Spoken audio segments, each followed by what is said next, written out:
আদা ঘষা, ঠিক আছে। এবার নাড়াচাড়া। দেখো আজকে একটা জিনিস রান্না করব, সেটা হচ্ছে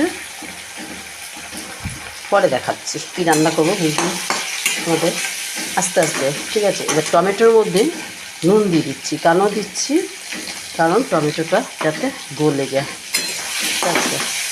আর এমনি এখানে পেস্ট করে নিয়েছি হচ্ছে এই যে মানে তোমার দই দিয়েছি একটু, হ্যাঁ। এই যে দই, এটা দেখা যাচ্ছে না, যাই হোক দই।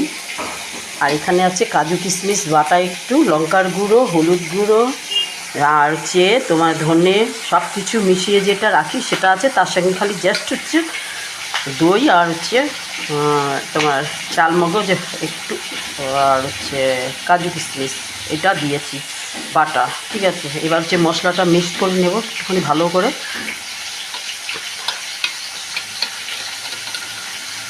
দইটা মিক্সড হলে সুবিধা হবে। দইটা ফ্রিজে ছিল তো জমে গেছে, যাই হোক মশলাটা দেবো একটু পর, এটা কষে যাক। আর দেবো আমি নামানোর আগ দিয়ে গরম মশলা, ঘি, ঠিক আছে। আলুটাকে দেখো লাল লাল করে ভেজে নিয়েছি। এইভাবে আলুটাকে ভেজে নিলে কী হবে না, খুব ভালো হয় খেতে।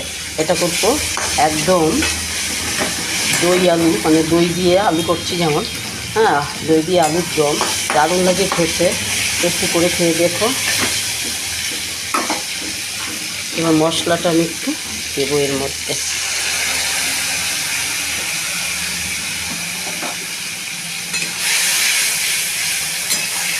আজকে আর হিং দেবো না, গরম মশলা দিয়েই করব। হিং আছে কিন্তু হিং দেবো না, সব সময় হিং দিতে হবে এমন কোনো কথা নেই। গরম মশলাটারও না একটা একটা সেন্ট আছে, ওটা দিয়ে করলে ভালো হয় খেতে।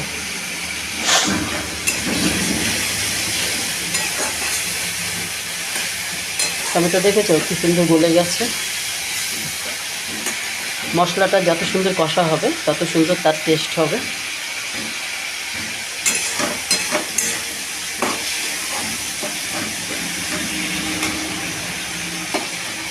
এবার ভাজা আলুটাকে ছেড়ে দিচ্ছি এর মধ্যে।